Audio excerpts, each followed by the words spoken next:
So yung ating sinampalukang manok. Isang tayong sibuyang, bawang, luya. Lagyan lang natin ang ating patis. Tansyahin lang natin. Ayan, okay na yan. Huwag madami, baka sumobra ng alat.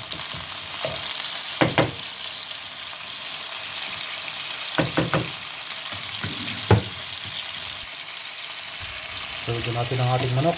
Mabilis ang luto lang to. Gamot sa may sipon at sakit ng ulo, ubo. Napakabisa nito.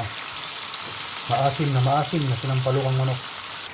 Ayan na, kumukulo-kulo ng konti. Ngayon, tatakpan lang natin. Hindi natin masampot siya para lumabas yung lasa ng ating manok.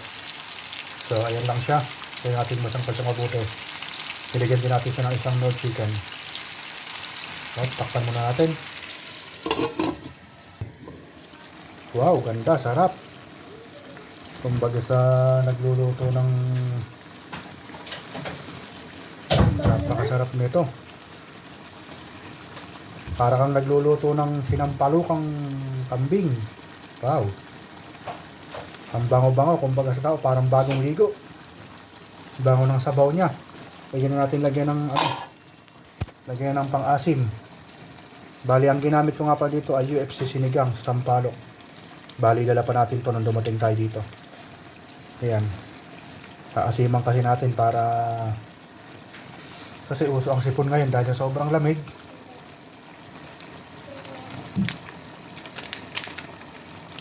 Dagdagan lang siya natin.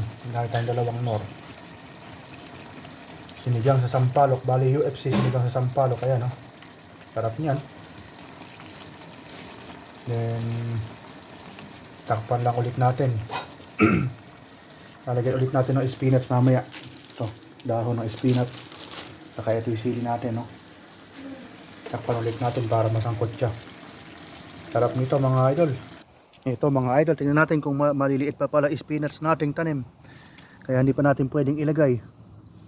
Pwede na sana nating ilagdag sa ating sinampalukan. Sayang. Ito pa yung iba, maliliit pa talaga. Alanganin. Kinakain pa siya ng suso. May mga susong nangangain. So, yung binili lang muna natin ng kamitin natin. Lalagyan ko sana ng kamatis pero hindi ko na nilagyan dahil sampalok naman, okay na yung kahit alang kamatis. Pero pwede din naman lagyan ng kamatis kung gusto nyo. Dagdagan na lang natin ng sabaw kung kulang para meron tayong dagdag mahigop na sabaw. Masarap, madaming sabaw pagka sinampalukan. Simpleng lutuin ito. Lahat siguro alam to kung paano iluto. Madali lang iluto naman ang sinampalukan basta may luya. Yan, hintayin na ulit natin kumulo at lalagay natin ang ating sili saka spinach. And goods na siya. Yan, kumukulo na. Lagyan na natin lagyan ng sili. Saka isusunod na natin yung spinach. Sineshare ko lang yung mga pagkain Pilipino na talagang hindi natin malalimutan na ating nakagisnan. Nakakamiss lang, ayan o. Lalagyan natin spinach. Wala kasing dahong marunggay dito kaya sa halip na malunggay or pechay mahal. Mahal din ang ibang dahon. Ito lang ang dahon na pwedeng ilagay na medyo mahal din kaya lang mas masarap. Ayan, okay na siya. Tayo lang natin kumulo ng minsan, okay na siya. Luto na. Sarap ng sabaw nito, maasim. Salamat.